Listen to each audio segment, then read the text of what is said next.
Assalamualaikum warahmatullahi wabarakatuh. Kembali lagi bersama saya Rizky Ramadhani sebagai host dan kedua narasumber Saya Fatima Bugis.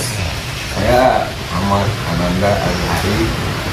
Oke, dari sini kami akan bercerita tentang jangan biarkan jiwa itu larut bersama kesedihan.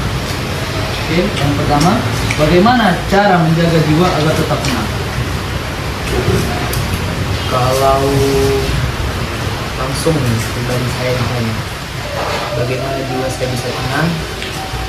Setiap perjalanan yang saya jalankan, setiap perbuatan yang saya lakukan, kalau misalnya tidak sesuai, tidak tercapai dengan yang saya inginkan, saya belajar damai. Karena jelas fitrahnya manusia itu setiap apa yang dilakukan, setiap apa yang diperbuat, kalau nggak sesuai rencana itu lumrah, itu normal, itu wajar. Mungkin kita itu lagi diuji, kita lagi dikasih cobaan, kita harus sama-sama paham. Jelas, la yukallifullahu nafsan illa wus'aha. Allah itu tidak menguji hambanya di luar kemampuan. Jadi ketika ujian itu nyampe kepada kita, artinya kita mampu. Kita mampu menjalani, kita mampu untuk melakukan semuanya. Jangan larut dalam kesedihan. Ingat, kita ada Allah.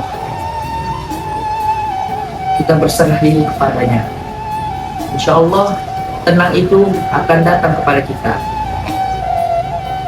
Hidup ini singkat. Lakukan perbuatan-perbuatan yang positif. Jangan lakukan perbuatan-perbuatan negatif. Selagi kita bisa bermanfaat buat orang lain, kita lakukan. Khairun nas anfa'ul linnas. Sebaik-baik manusia yang bermanfaat buat manusia lain. Yang jelas, belajarlah untuk berdamai. Karena sejatinya semua apa yang kita rencanakan, semua apa yang kita impikan pasti nggak akan sesuai dengan apa yang kita rencanakan itu. Pasti berbeda dengan apa yang kita rencanakan. Belajar damai. Lantas bagaimana menurut Anda jiwa agar tetap tenang? Jadi saya bagaimana cara agar menjaga jiwa tetap tenang?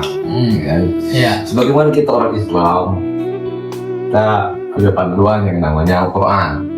Anda bisa buka di dalam Al-Quran, bisa lupa di surah apa, tapi ada Tuhan berfirman, ala bizikrillahi tatma'innul qulub. Dengan mengingat Tuhan, hati kita jadi tenang. Manusia ini sebetulnya sudah diberikan petunjuknya. Jadi ada buku panduan. Jadi kalau kereta Anda rusak, Anda tidak lari. Maksudnya Anda tidak mungkin ke rumah sakit, Anda pasti ke bengkel. Kalau manusia itu rusak, dia bukan lari ke rumah sakit, tapi lari ke yang buat dia lah. Namanya Tanya. Jadi penciptanya bilang dengan mengingat aku, siapa aku?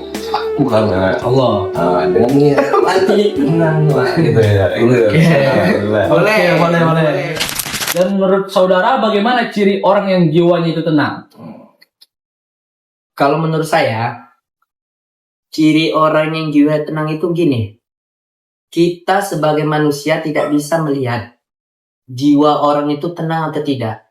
Karena yang mengetahui jiwanya itu tenang atau tidak, ya dirinya sendiri. Banyak yang mengartikan sekarang, kalau zaman milenial ya, orang yang merokok itu jadi pikirnya tenang. Gimana untuk tenang kalau merokok itu? Itu masih bingung. Kayak mana konsep orang merokok jadi pikiran tenang? Kalau menurut saudara Nanda itu gimana? Setuju nggak? Kalau saya setuju. Ya. Nah, apa alasan saudara? Kenapa saya setuju? Karena saya pemakai rokok. Saya bukan memakai sabu ya, memakai rokok. Iya, pakai rokok. Ya. Oke, kenapa saya bilang tenang? Ketika kita tarik satu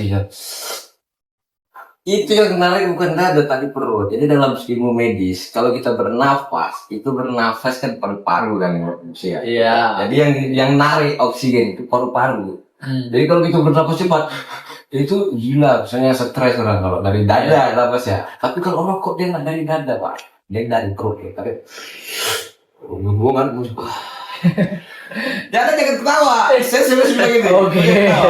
Oke. Jadi orang yang merokok itu Ah. dia penuh dengan ketegangan.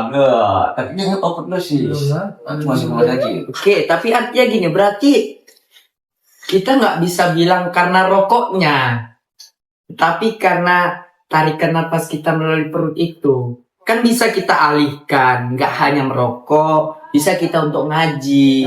Ngaji itu kan bernapas melalui perut. Bisa Kenapa harus kita. rokok gitu? Hmm. Kan ada kegiatan yang lebih positif. Artinya Bukan gini, rokok. berarti kan memang banyak untuk membuat kita tenang. Bisa opsi itu merokok, bisa kita ngaji.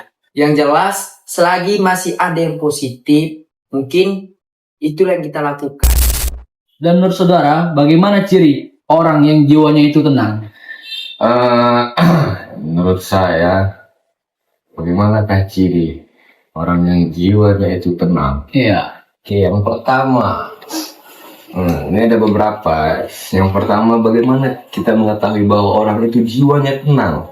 Yang pertama, pastinya dia taat beribadah. Itu satu. Ibadah yang paling tinggi itu sholat. Jadi dia sholat bisa dikatakan tepat waktu. Tapi itu bukan jadi patokan. Tapi itu salah satu cirinya. Oke. Yang kedua, orang yang jiwanya tenang, pasti dia tidak mudah untuk marah. Jadi walaupun ada masalah-masalah besar, dia tidak langsung marah. Ataupun masalah-masalah kecil.